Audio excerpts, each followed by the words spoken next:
Joining us once again on the show, editor-at-large for Media Matters for America, Parker Malloy. Welcome back to the Names Report. Hey, thanks for having me. I noticed something that you were talking about on Twitter that I really wanted to talk to you about, and it had to do with your research into the way that right-wing media talks about the transgender community. One particular topic that they focus on quite a bit in a very specific way, and it has to do with athletics. Can you talk a little bit about what you found in your analysis? Sure.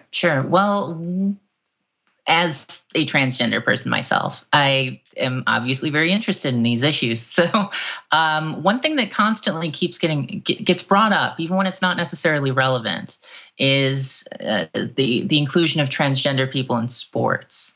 And so I was on Twitter the other day, and I saw someone respond to news that the Trump administration's Department of Health and Human Services was rolling out a new rule that will honestly be pretty devastating to transgender people in general.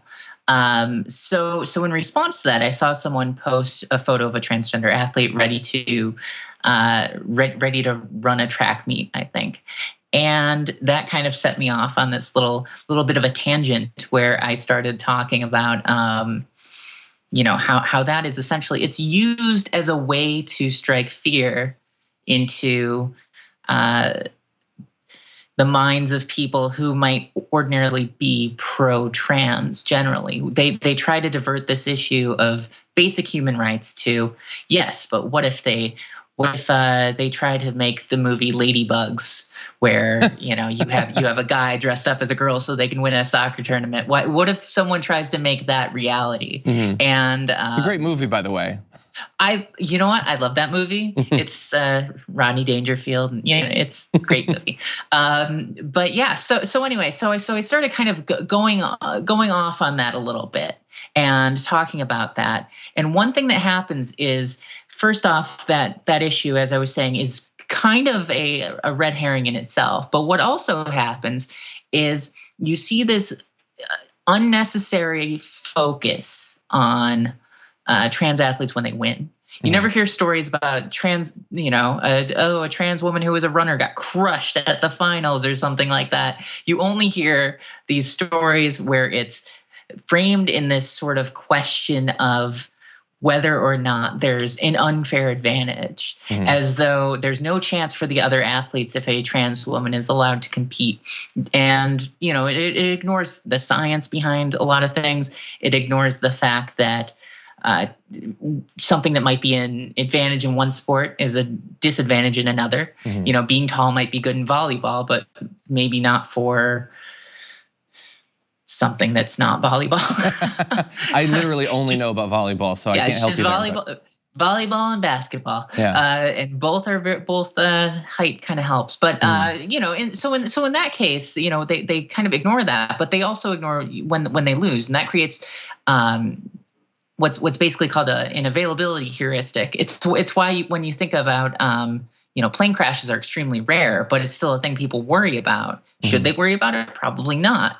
But when a plane lands, we hear a story about it. When a plane crashes, we hear a story about it. When a plane lands safely, no one runs a news story about this. And it's the same kind of thing that happens with trans athletes. We hear about trans athletes who win, or we hear about controversy leading up to participation, but we don't hear about when they lose. And that kind of creates this impression that you've got these trans women running around and just dominating sports left and right. But the truth is that there's never been a trans athlete that's really dominated any professional or Olympic level or NCAA sport. There are no trans LeBron Jameses or Bryce Harpers or any other famous sort of athlete. And it's something that's been brought up for 40 plus years. When Renee Richards competed in the US Open back in the 70s as a trans woman, some of the arguments against her inclusion were that what this will do is this will create an incentive for men who want to win sports to come out as trans just to do that, and that's obviously not happened. And it's what it is it's a way to distract from these larger sort of issues about employment discrimination and housing and healthcare. And I think that's why it's disingenuous. You don't see the Daily Caller writing about women's sports unless it's to dunk on a trans woman who wanted to compete on her high school, baseball team or something like that. Yeah. You don't see, the Daily Wire writing about, the Division II NCAA finals for a track meet, which was a recent thing that both outlets recently wrote on, where they're talking about how unfair it was. And then the trans athlete who ran was a woman named Cece.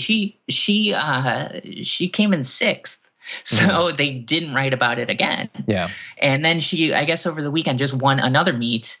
She won a meet, and now people are talking about her again. And that kind of proves the point, where people weren't interested in talking about her when she lost, but when she wins, they are all about, shining a light on this. It's because it props up their, it really props up their narrative. Yeah, and the most disingenuous thing about it, of course, is that you take something that, the decision to transition, especially as stigmatized as it remains in our society, which is obviously an incredibly core fundamental thing to a person, and you frame it in a way that it's a thing that people do to get an advantage in college athletics. Like, you take something that's so core and fundamental and you pitch it as a thing that is totally superfluous and shallow.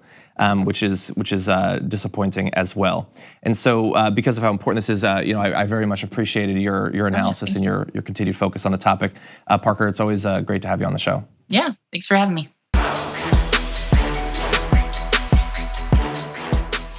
Thank you very much for watching this clip from The Damage Report. If you liked it, don't forget to subscribe to this channel and ring the bell on YouTube to get notifications of our new videos. And of course, you can catch the full Damage Report live every weekday at 1 p.m. Eastern, 10 a.m. Pacific on TYT Network on YouTube TV.